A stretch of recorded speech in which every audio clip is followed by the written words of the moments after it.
Hello friends, good morning. Myself doctor Amit Upadhyay, team CLC Sikar से।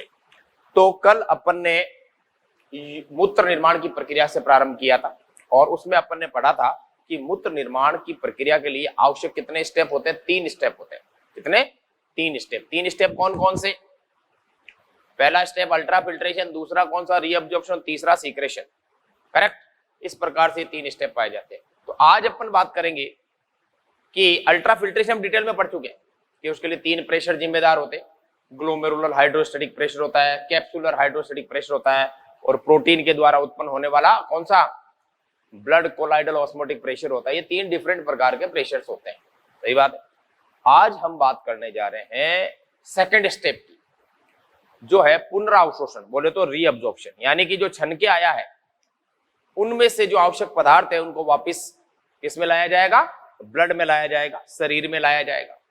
और जो अनावश्यक है वो मूत्र में निष्कासित हो जाएंगे, जैसे यूरिया हुआ, सल्फेट हुआ, फॉस्फेट जो अधिक मात्रा में हुआ, या कुछ और अन्य रासायनिक पदार्थ जो हमारे लिए यूजफुल नहीं है या फिर शरीर में उसकी मात्रा ज्यादा है, वो सारे किस में निकल जाएंगे? अपने मूत्र के अंदर निष्कासित हो जाएंगे। क्लियर? तो आज का जो टॉपिक है, कल अपन हेडिंग लगा के गए थे, वहीं से प्रारंभ करना है, जिसका नाम था पीसीटी में रीअब्जॉर्प्शन। किसमें? पीसीटी में रीअब्जॉर्प्शन। पहला पॉइंट है रीअब्जॉर्प्शन का। हम शुरू कर रहे हैं, पहले हेडिंग लिख देता हूं। रीअब्जॉर्प्शन यानी पुनरावशोषण। रीअब्जॉर्प्शन, री यानी दोबारा, एब्जॉर्प्शन एक बार तो कहां हो जाता है? जब पाचन तंत्र में हो जाता है एक बार, अब और दूसरी बार जो अगर होता है तो उससे क्या कहेंगे? रीअब्जॉर्प्शन। चलिए, पहला आपकी किस्म होगा पीसीटी।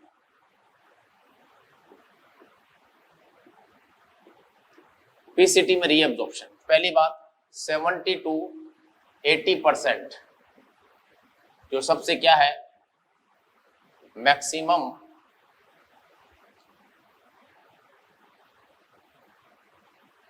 रीअब्जॉर्प्शन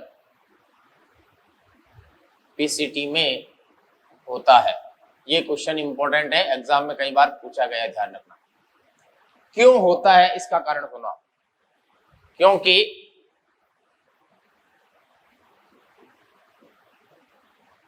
क्योंकि पीसीटी में ब्रश बॉर्डर सरल घनाकार, ब्रश बॉर्डर सरल घनाकार उपकला ऊतक पाया जाता है। ब्रश बॉर्डर सरल घनाकार उपकला ऊतक पाया जाता है। यानी कि इंग्लिश में बात करें तो अभी अपन लिख लेंगे ब्रश बॉर्डर क्या होता है। अब आप इधर देखिए, मैं इधर बना रहा हूं उपकला ऊतक, यानी पीसीटी में ज्यादा अवशोषण होने का कारण क्या? ये ऊतक है। ऊतक कैसा है? सरल घनाकार। तो मैं किस आकृति की कोशिकाएं बना देता हूं? घन के आकृति की। ये अपन जब ऊतक पढ़ेंगे तब बात करेंगे। कोशिकाओं की आकृति कैसी है? घन। और कोशिका की परत केवल क्या है? एक ही तो परत है। इसके ऊपर और होती तो 2 परत होती, तो एक ही परत पर कोशिकाओं की संख्या कितनी है? एक ही है। इसके ऊपर और कोशिका नहीं है, नहीं तो द्विपरत परत। जैसे ऊपर और बना दो तो 2 परत हो जाएगी, एक ये और एक इसके ऊपर वाली। ओके, तो अब जो आप देख रहे हो सॉरी, अब जो आप देख रहे हो ये घनाकार कोशिका, इस घनाकार कोशिका के ऊपर सूक्ष्मांकुर व्यवस्थित हो गए। क्या उत्पन्न हो गए? सूक्ष्मांकुर, जिसको अपन कहते हैं माइक्रोविलाई। और इन माइक्रोविलाई की संख्या क्या होती है? बहुत ज्यादा होती है। माइक्रोविलाई जहां होते हैं उसको अपन क्या बोलते हैं? Brush border. Brush border. और ऊपर कौन है? माइक्रोविलाई है इसके ऊपर। क्लियर? चलिए सर, अब आप देखिए, माइक्रोविलाई होने की वजह से अवशोषण ज्यादा होगा और इसके अंदर माइटोकॉन्ड्रिया की संख्या भी ज्यादा होती है। ध्यान रखना, क्योंकि यहाँ पर सक्रिय अवशोषण होता है, यानी ऊर्जा खर्च होती है। इसलिए क्या हो गया आपके यहाँ पर? माइटोकॉन्ड्रिया की संख्या भी ज्यादा होगी। ये लो, माइटोकॉन्ड्रिया की संख्या क्या होगी? ज्यादा होती है, माइटोकॉन्ड्रिया की संख्या ज्यादा होती है। और इस प्रकार के ऊतक को अपन बोलते हैं, माइक्रोविलाई ज्यादा होगा तो आपको पता है एब्जॉर्प्शन, यानी यहाँ पर एब्जॉर्प्शन तो नहीं लिख सकते अपन क्योंकि वो तो पाचन तंत्र के लिए होता है, रीअब्जॉर्प्शन भी क्या होगा, यानी पुनरावशोषण भी क्या होगा, ज्यादा होगा। अगर माइक्रोविलाई ज्यादा है इन कोशिकाओं पे तो रीअब्जॉर्प्शन ज्यादा होता है, इसीलिए 70 to 80% रीअब्जॉर्प्शन जो सबसे ज्यादा है वो कहां पर होता है, पीसीटी में संपन्न होता है। क्लियर। चलिए अब किसका अवशोषण कैसे कैसे होता है ये तो आपको पता आ गया, इसलिए इसको कहते हैं ब्रश बॉर्डर सरल घनाकार उपकला ऊतक। तो कई बार क्वेश्चन पूछा गया है कि पीसीटी में किस प्रकार का ऊतक पाया जाता है, तो आपको पता होना चाहिए। क्या लिखोगे आप, अंग्रेजी में भी लिख देता हूं, ब्रश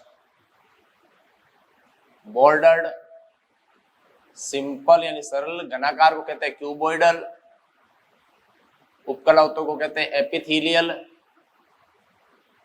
और ऊतक को कहते हैं क्या, tissue. Brush border simple cuboidal epithelial tissue पाया जाता है। क्लियर। आगे बढ़ते हैं। अब आप देखो किसका अवशोषण कैसे होता है। सबसे बात करते हैं जल का रीअब्जॉर्प्शन सामान्यतः पैसिव यानी निष्क्रिय प्रोसेस यानी प्रक्रिया के द्वारा होता है। सामान्यतः जल का किससे होता है, पैसिव। ध्यान रखिएगा, केवल जल का पूछे तो पैसिव। पहली बात, जल का अवशोषण प्लस साथ में किसका अवशोषण हो, लवण का। जल किसके साथ अवशोषित हो, लवण के साथ अवशोषित हो। ध्यान रखिएगा, जल किसके साथ, लवण के साथ अवशोषित होता है, वो होता है लगभग 70%। इस प्रकार का अवशोषण जो किसके साथ हो, जल का अवशोषण किसके साथ, लवण के साथ हो, तो इस प्रकार का अवशोषण को अपन कहते हैं ओब्लिगेटरी, क्या कहते हैं, ओब्लिगेटरी रीअब्जॉर्प्शन। ध्यान रखना, ये क्वेश्चन पूछा जाता है कौन सा, ओब्लिगेटरी। ओब्लिगेट का मतलब होता है किसी के साथ होना, यानी कि लवण के साथ जल का अवशोषण हो रहा है यहाँ पर। फिर आते हैं अपन अगली बात पे। अब आप देखिए सोडियम और पोटेशियम का, sodium ion and potassium ion, इनका भी जो रीअब्जॉर्प्शन होगा वो होगा 65%। कितना, 65%। वाटर और साल्ट का कितना हो गया, आप देख लीजिए कितना हो गया, 70%। और वो कैसा है, ओब्लिगेटरी। ध्यान रखिएगा। अब अपन बात करते हैं ग्लूकोज एमिनो एसिड। मान लो ग्लूकोज छन के आया हो, वापिस चला जाएगा। ग्लूकोज या एमिनो एसिड जो कोशिकाएं बनाती है वोमेन संपुटक की, वो भी तो रीअब्जॉर्ब होता है। ग्लूकोज हुआ, एमिनो एसिड हुआ, फैटी एसिड हुआ, ग्लिसरॉल हुआ, इन सब का अवशोषण भी मैक्सिमम यहीं पे होता है। कितना, ये मान के चलिए इन सब का तो 100% रीअब्जॉर्प्शन ही होता है। Glucose, amino acid, fatty acid, इन सब का तो 100% यहीं पे ही होता है। चाहे वो कोलेस्ट्रॉल हो, एटी से फैटी एसिड होगा तो यहाँ पर कोलेस्ट्रॉल भी आ जाएगा, सब इसी में होता है। ये लो मैं लिख देता हूँ, मुंह से निकल गया इसलिए। कोलेस्ट्रॉल, घी तेल में होता है ना कोलेस्ट्रॉल, ये सभी का कितना, 100%। ये जो आप देख रहे हो ये तीनों, वाटर का साल्ट के साथ, ग्लूकोज, एमिनो एसिड, है ना, और सोडियम, इन सब का जो अवशोषण होता है उस प्रक्रिया का नाम है सक्रिय परिवहन द्वारा। किससे, सक्रिय परिवहन। कोई अब आपसे कोई पूछे कि सोडियम का अवशोषण कैसे होता है, तो आपका आंसर क्या जाएगा, एक्टिव ट्रांसपोर्ट से। किससे, एक्टिव ट्रांसपोर्ट से होता है, यानी ऊर्जा खर्च होती है। इंपॉर्टेंट करो इसे। अब आपको पता होना चाहिए किस किस का एक्टिव से होता है, तो आप बता दोगे, वाटर का साल्ट एक्टिव, सोडियम पोटेशियम का एक्टिव, इन सब का भी एक्टिव होगा। ध्यान रखिएगा। तो पहला प्रोसेस हो गया एक्टिव, यानी सक्रिय, ऊर्जा खर्च होगी, इसलिए माइटोकॉन्ड्रिया की संख्या इसमें क्या होती है, ज्यादा होती है। देखो अब लिखा है। क्लियर। अब दूसरा देखिए, दूसरा बात करें बाइकार्बोनेट, एक्टिव आ गया।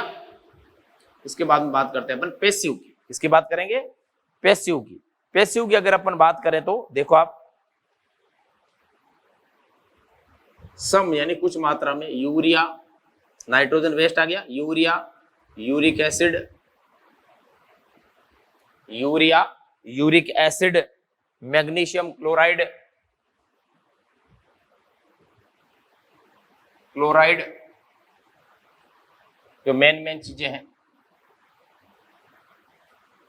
इन सब का, इसका urea, uric acid, magnesium chloride, इन सब का जो रीअब्जॉर्प्शन होगा वो दूसरी मैकेनिज्म से होगा, वो हो जाएगा कौन सा आपका, यानी कि वो हो जाएगा पैसिव प्रोसेस से। पैसिव प्रोसेस में ऊर्जा खर्च नहीं, यानी निष्क्रिय। पैसिव लिख दो, विस्तरण हो जाएगा एक ही बात। पैसिव प्रोसेस से होगा यानी ऊर्जा खर्च नहीं होगी। ये किससे हो रहा है, एक्टिव प्रोसेस से हो रहा है, इसमें ऊर्जा खर्च होगी। क्लियर। तीसरा हो जिसका नाम है सुसाध्य, सुसाध्य विसरण यानी डिफ्यूजन। इंग्लिश में कहते हैं, डाइजेस्टिव में पढ़ा था अपन ने, फैसिलेटेड डिफ्यूजन, याद आ गया, फैसिलेटेड डिफ्यूजन। उसकी बात करें तो उसके लिए आ जाएगा कौन, आपके बाइकार्बोनेट। कौन आ गया, बाइकार्बोनेट। कितना, HCO3 कितना परसेंट, 85% रीअब्जॉर्प्शन कहाँ हो जाता है, पीसीटी में हो जाता है आपके। ये इसका सुसाध्य सबका पता होना चाहिए, यूरिया इन सबका इससे निष्क्रिय हो गया, ऊर्जा खर्च नहीं हो रही है, तभी तो पैसे लिख रहा हूं। इन सबका एक्टिव, इनका सुसाध्य विसरण के द्वारा। अब जिनका अवशोषण बिल्कुल नहीं होता वो कौन से, चौथा, नेवर एब्जॉर्ड, मतलब नेवर रीअब्जॉर्ब, जिनका पुनरावशोषण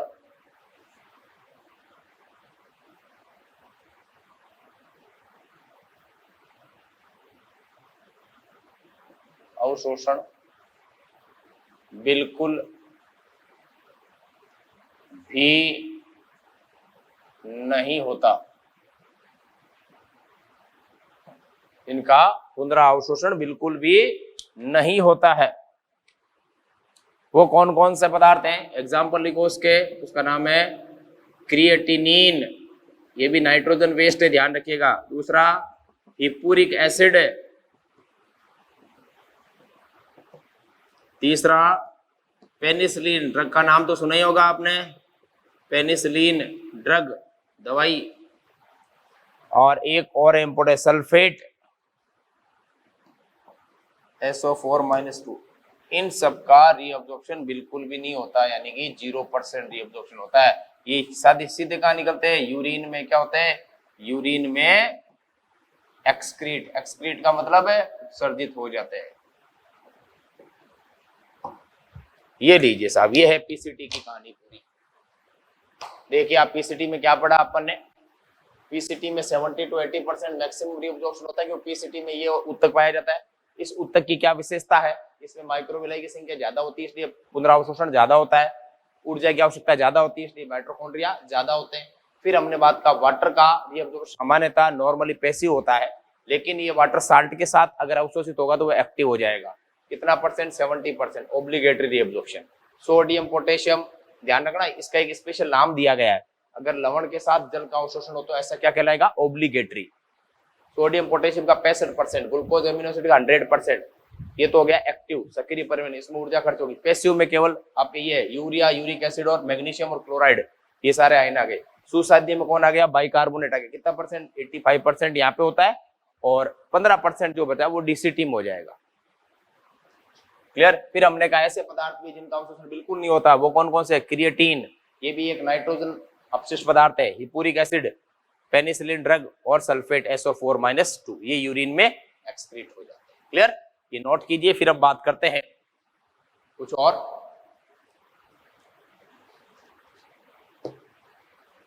देखिए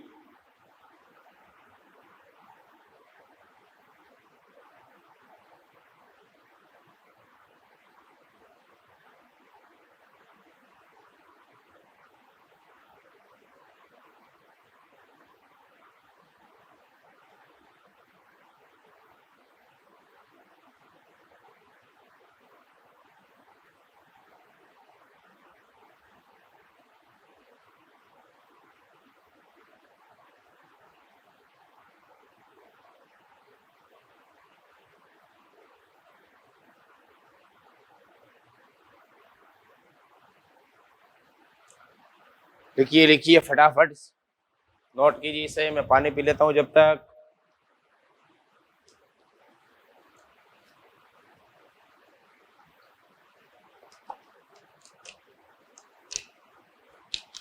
हो गया, चलिए आगे बढ़ते हैं। पीसीटी के बाद में कौन आता है? हेनले का लूप।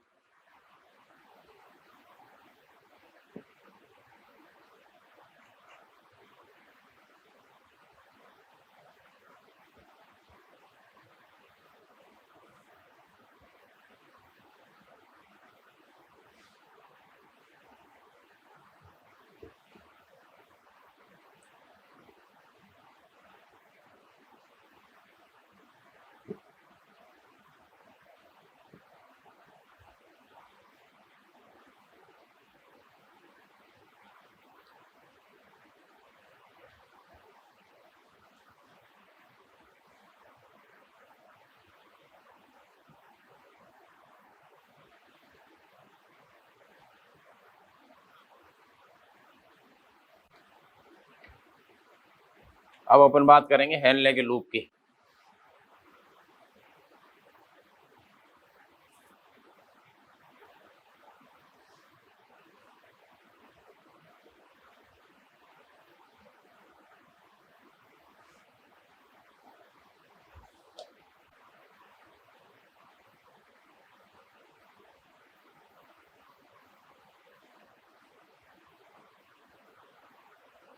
टेस्ट लगे हेनले लूप 2 नंबर।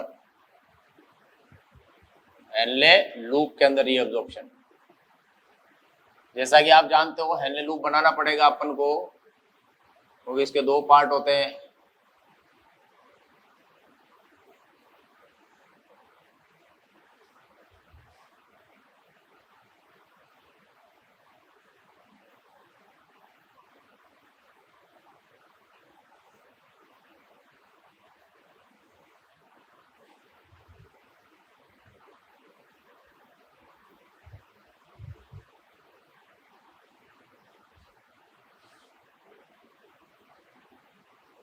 ये आ गया कॉर्टेक्स और ये नीचे वाला हो गया मेडुला।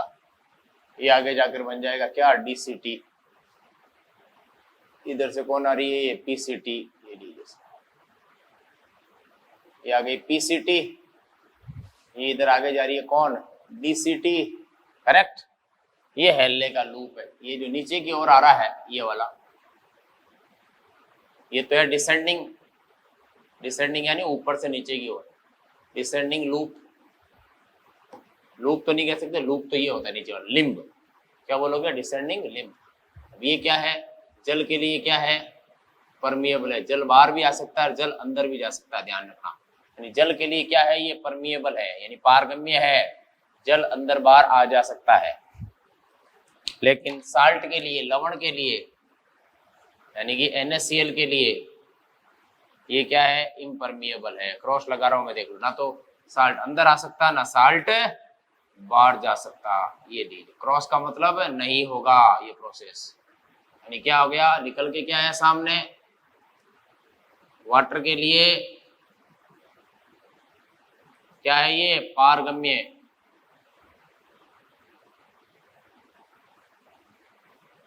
वाटर के लिए पारगम्य, और लवण के लिए, लवण यानी साल्ट, एक ही बात है। लवण के लिए अपारगम्य। ये आपको रट के रखना है कि डिसेंडिंग वाला क्या होता है? जल के लिए पारगम्य और लवण के लिए अपारगम्य। ये आइए इधर, ऊपर वाला भाग कौन सा है? कॉर्टेक्स। और इस लाइन के नीचे क्या आ गया? मेडुला। ये मेडुला है पूरा ही। और ये सब कुछ आपको पता ही है, रीनल पिरामिड में अपन बात कर चुके हैं यस्टरडे। और ये क्या है? साल्ट के लिए परमिएबल है। साल्ट बाहर भी जा सकता है, साल्ट अंदर भी आ सकता है, इसलिए कोई दिक्कत नहीं है। लेकिन जल के लिए क्या है? अपारगम्य है। ये जल ना तो अंदर जा सकता है ना बाहर आ सकता है, ध्यान रखना। जल के लिए अपारगम्य। ये कौन सा लूप है? वो था डिसेंडिंग। ये कौन सा हो जाएगा? असेंडिंग। ये असेंडिंग। लिम्ब। ये मोटा है तो पता ही आपको, थिक और थिन। लेकिन ध्यान रखना ये यूरिया के लिए, किसके लिए? यूरिया के लिए क्या है? पारगम्य है। यूरिया अंदर आ सकता है, ध्यान रखना। थिन वाला भी यूरिया भी आ सकता है, NaCl भी आ सकता है, इसके लिए कोई दिक्कत नहीं है, क्योंकि जो लवण मेन चीज है वो यही है, दो ही। ये अंदर आ जा सकते हैं, इनको कोई दिक्कत है नहीं है। केवल ये नहीं आ सकता, कौन? ये वाला, क्रॉस क्रॉस क्रॉस, कौन? वाटर नहीं आ सकता। तो ये इसका क्या सार निकला? लवण के लिए पारगम्य, जल के लिए, लवण के लिए पारगम्य, दूसरा यूरिया के लिए भी पारगम्य, लेकिन जल के लिए अपारगम्य। क्लियर? ये रट के रखना। ये हो गई आपकी किसकी बात? एलए के लूप की बात। लिखिए फटाफट, फिर बात करते हैं अपन किसकी? अब बात करेंगे किसकी? डीसीटी की। और इसके चारों ओर ही तो होता है वासा रेक्टा। इसके चारों ओर क्या होता है? एलए के लूप के चारों ओर, पता ही आप, ये देखिए इस तरह से एलए के लूप के चारों ओर कौन होता है? ये जो मैं बना रहा हूँ, ये क्या है? ये वासा रेक्टा ही तो है, और क्या है? ये लीजिए ऊपर से आता है ई फ्रेंड्स, ये क्या है? वासा रेक्टा। किसके चारों ओर होता है? एलए के लूप के चारों ओर, यू आकार का। बनाइए फटाफट, फिर आगे बढ़ते हैं।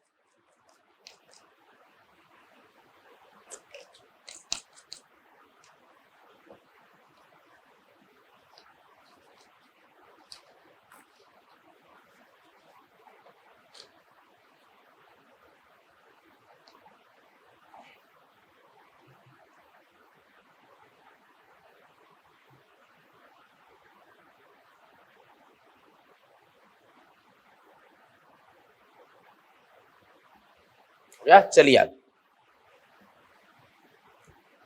अब लिखो डीसीटी में पुनरावशोषण।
नेक्स्ट लगाइए डीसीटी में। ये हो गया आपका तीसरा, पहला पीसीटी, दूसरा एनले का लूप, तीसरा डीसीटी में। तो लिखिए डीसीटी में वाटर तथा सोडियम, वाटर तथा सोडियम व बाइकार्बोनेट का पुनरावशोषण व रीअब्जॉर्प्शन विशिष्ट परिस्थितियों में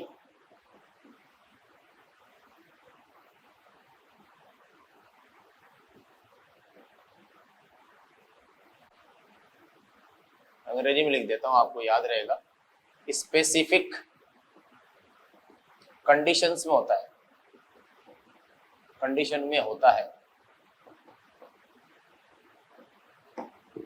ध्यान रखना, स्पेसिफिक कंडीशन में होता है। देखिए डीसीटी पर एंटी डाई यूरेटिक, कौन सा हार्मोन? एंटी डायूरेटिक हार्मोन कार्य करता है। कौन सा हार्मोन? एंटी डायूरेटिक, पूरा नाम ADH, इसका दूसरा नाम है पिट्रेसिन, तीसरा नाम है वेसोप्रेसिन। ध्यान रखना, ये वैसोप्रेसिन। ये एडीएच हार्मोन क्या करता है, इसका कार्य लिखिए। एडीएच हार्मोन का निर्माण हाइपोथैलेमस, हमारे मस्तिष्क के अंदर एक भाग होता है अग्र मस्तिष्क में जिसका नाम होता है हाइपोथैलेमस, निर्माण हाइपोथैलेमस में होता है। कहां पर होता है, हाइपोथैलेमस में होता है। तथा यह शरीर में से जल की हानि को रोकता है, यानी शरीर में पानी की कमी को रोकता है। जब एडीएच हार्मोन जब शरीर में, पूरा लिख देता हूं, जब शरीर में पानी की कमी होती है तो एडीएच का स्त्रावण होगा। अब शरीर में जल की कमी है तो जल की पूर्ति करने के लिए पानी कहां से लाओगे, या तो पी लो, पीने के लिए है ही नहीं तो कहां से लाएगा, ये मूत्र में जो पानी जा रहा है उसको अवशोषित करके ब्लड में लेके आ जाएगा, यानी डीसीटी से ये ब्लड में लेके आ जाएगा, वाटर होती है तो एडीएच का स्त्रावण होता है। और डीसीटी में से जल का पुनरा अवशोषण बढ़ा देता है, यानी जल का अवशोषण करने के लिए आवश्यक है, ठीक है ना। तो ये कब होता है, जब जल की कमी हो, इसलिए क्या कहते हैं, स्पेसिफिक कंडीशन में होता है। किसका, डीसीटी के अंदर, वाटर बाइकार्बोनेट इन सबका। दो यहां से क्वेश्चन बनेगा, कौन सा हार्मोन, एडीएच। एडीएच का क्या करता है, शरीर में से जल की हानि को रोकता है। जब एडीएच का स्त्रावण कम हो जाएगा तो शरीर में से मूत्र के साथ जल की हानि ज्यादा होगी।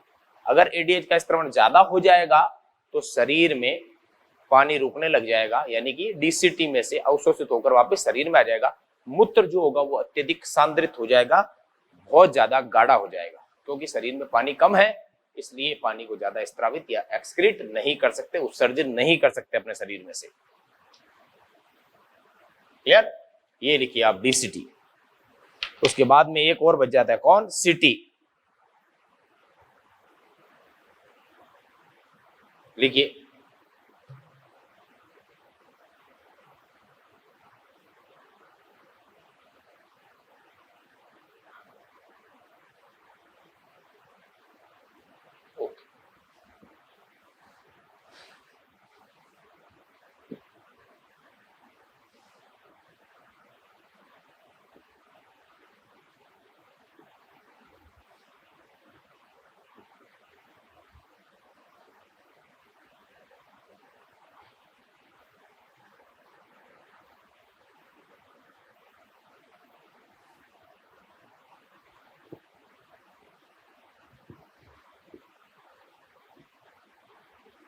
चलिए साहब आगे देखिए। अब बात करते हैं चौथा भाग, जो वैसे नेफ्रॉन का नहीं है फिर भी अपन उसको ले रहे हैं रीअब्जॉर्प्शन के अंदर। इसका नाम है कलेक्टिंग डक्ट या कलेक्टिंग ट्यूब्यूल्स। कलेक्टिंग डक्ट या कलेक्टिंग ट्यूब्यूल्स, इसको अपन ने शॉर्ट में बोलते हैं सीडी या बोलते हैं सीटी, करेक्ट। देखिए, इस में एल्डोस्टेरोन तथा ADH hormone, ADH anti diuretic hormone के कारण जल का पुनरा अवशोषण होता है। एल्डोस्टेरोन कौन सा हार्मोन, एल्डोस्टेरोन, ध्यान रखना ये हार्मोन कहां से आता है, एड्रिनल ग्रंथि से। कहां से आता है, ये हार्मोन आता है एड्रीनल ग्रंथि से, जिसको अपन कहते हैं अधिवक्र ग्रंथि। अपन ने बनाई थी, याद करो, किडनी जब स्ट्रक्चर बनाई थी, एड्रीनल ग्लैंड से आता है कौन सा हार्मोन, ये। और ये कहां से आता है, एडीएच, हाइपोथैलेमस से। कहां से, हाइपोथैलेमस से के कारण होता है। लिखिए फटाफट, ये आपके हो जाता है भाई रीअब्जॉर्प्शन पूरा, पीसीटी में, डीसीटी में, हेनले लूप में और सीटी में। यानी कि मूत्र निर्माण की प्रक्रिया के 3 स्टेप में से 2 स्टेप कंप्लीट हो जाते हैं। एक तो अल्ट्रा फिल्ट्रेशन हो गया और दूसरा हो गया रीअब्जॉर्प्शन, तीसरा है सीक्रेशन। तो अगला स्टेप लगाइए आप, थर्ड सीक्रेशन। ये लिखिए फटाफट पहले।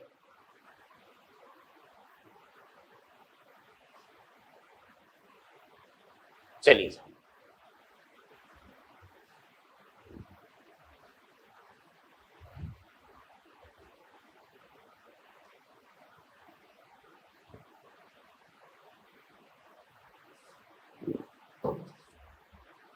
तीसरा स्टेप लगाइए सीक्रेशन।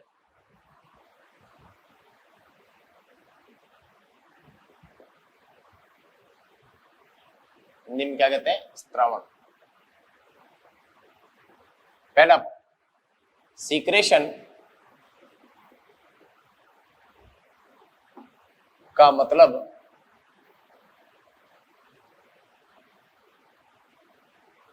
ब्लड में से एक्स्ट्रा आयंस का,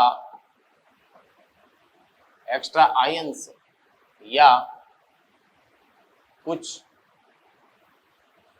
पदार्थों का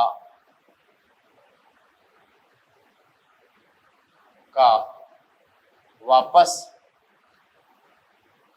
सनित्र यानी कि फिल्ट्रेट यानी नेफ्रॉन में आना।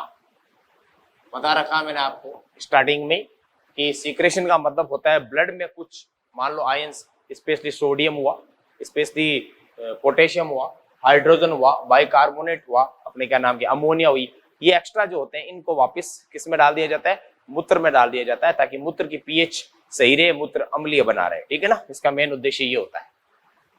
दूसरी बात मतलब समझना है ना, ब्लड में एक्स्ट्रा आयंस जो होते हैं, एक्स्ट्रा आयंस जो होते हैं या कुछ पदार्थ जो एक्स्ट्रा हो जाते हैं, लाइक अमोनिया जैसे पदार्थ बहुत खतरनाक होते हैं, इनको वापस कहाँ लाते हैं, सनित्र में। सनित्र में बोले तो फिल्ट्रेट में लाना, यानी कि नेफ्रॉन में लाना, ताकि वो मूत्र के साथ शरीर से क्या हो जाए, निष्कासित हो जाए। क्लियर। सीक्रेशन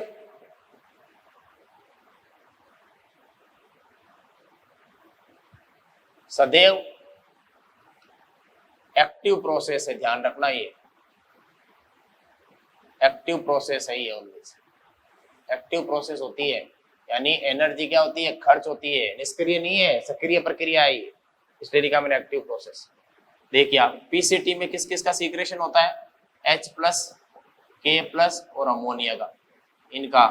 डीसीटी में किस किस का सीक्रेशन होता है, H+, K+ और अमोनिया का, दोनों में सेम है। और सीटी में, सीटी का हो चाहे सीडी का हो, कलेक्टिंग डक्ट के हो चाहे कलेक्टिंग ट्यूबुल के हो, बात एक हिंदी में कहते हैं संग्राहक नलिका। इसमें किसका होता है, देखिए आप, इसमें ध्यान रखिएगा, इसमें एक पदार्थ का नहीं हो पाता, किसका, K+ और H+ का ही होगा, K+ और H+। इसमें अमोनिया नहीं है, ध्यान रखिएगा, किसके अंदर नहीं है अमोनिया, इसका सीटी के अंदर। देखो अमोनिया इस दो में ही है केवल, देखो इसमें अमोनिया एक तो और एक इसमें नॉट।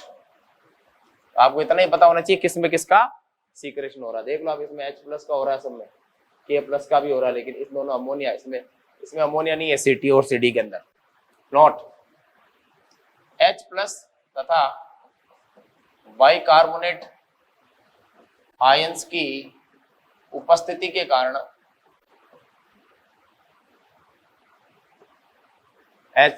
तथा कि आयन के कारण मूत्र अम्लीय यानी एसिडिक होता है। इसकी उपस्थिति के कारण H+ और बाइकार्बोनेट एसिडिक होता है। नेक्स्ट, मूत्र की पीएच 6 होती है, ध्यान रखिएगा, यानी कि अम्लीय है, एसिडिक है। मूत्र को क्या कहते हैं? यूरिन। ये आपके सारे स्टेप कंप्लीट हो जाते हैं। कौन कौन से? तीनों, सीक्रेशन और सीक्रेशन, अल्ट्राफिल्ट्रेशन और रीअब्जॉर्प्शन, इन तीनों से मूत्र का निर्माण होता है। ये लिखिए। फिर अपन पढ़ते हैं, मूत्र जो होता है वो अत्यधिक सांद्रित अवस्था में हमारे शरीर से त्यागा जाता है, यानी कि बहुत तेजाब की तरह होता है। मूत्र एक हमारे क्या है? तेजाब। कोई कहते हैं ना शरीर में तेजाब कहाँ से निकलता है या तेजाब कहाँ बनता है, तो मूत्र तेजाब है। ये मत कहते ना अमाशय में पाए जाने वाला हाइड्रोक्लोरिक एसिड तेजाब है, वो तेजाब नहीं है। तेजाब हमारा मूत्र होता है जो बहुत डेंजरस होता है। क्लियर? ये लिखिए फटाफट, फिर आगे बढ़ते हैं भाई।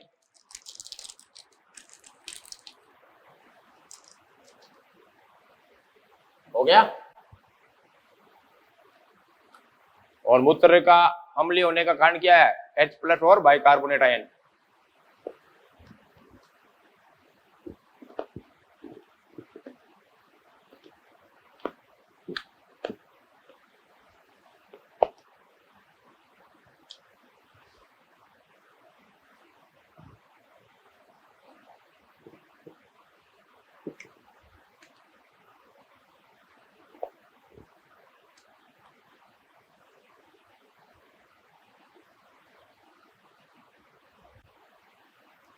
चलिए अब लगाइए,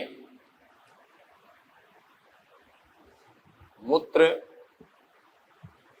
सांद्रित होने की प्रक्रिया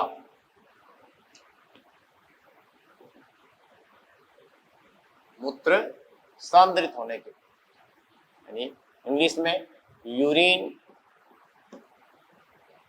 कंसंट्रेशन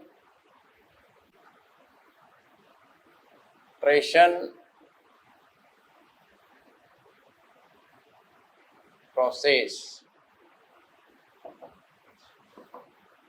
यूरिन कंसंट्रेशन प्रोसेस। मूत्र के सांद्रित, यानी मूत्र कितना सांद्रित होता है, तेजाब क्यों होता है, उसकी बात करेंगे।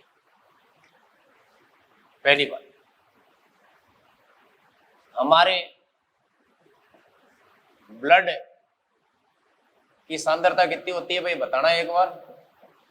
ब्लड की सांद्रता कितनी होती है? 300, कितने? 300 मिली ओस्मोल पर लीटर। पर लीटर का मतलब प्रति लीटर। शॉर्ट में कैसे लिखूं मैं?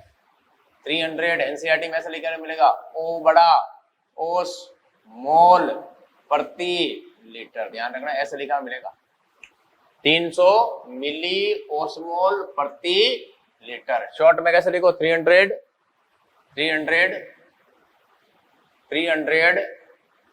मिली ओस्मोल प्रति लीटर, ऐसा लिखो। गया?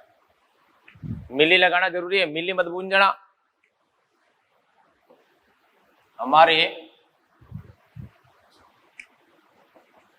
यूरिन यानी मूत्र की सांद्रता होती है 1200 मिली, शॉर्ट में लिख रहा हूं, ओस्मोल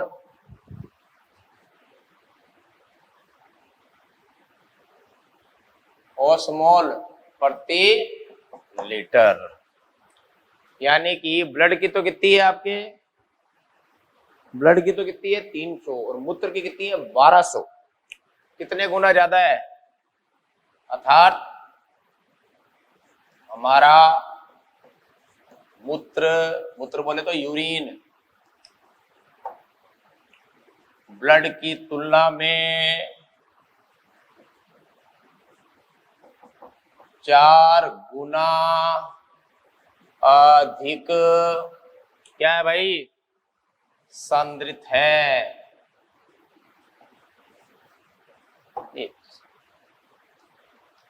नेक्स्ट, मूत्र, लास्ट पॉइंट आज का, मूत्र सांद्रित करने की प्रक्रिया प्रतिधारा प्रतिवाह को अपन कहते हैं काउंटर, अंग्रेजी में याद रखो काउंटर करंट क्रियाविधि होती है। क्रियाविधि का नाम क्या है, वो जो अपन कल पढ़ेंगे,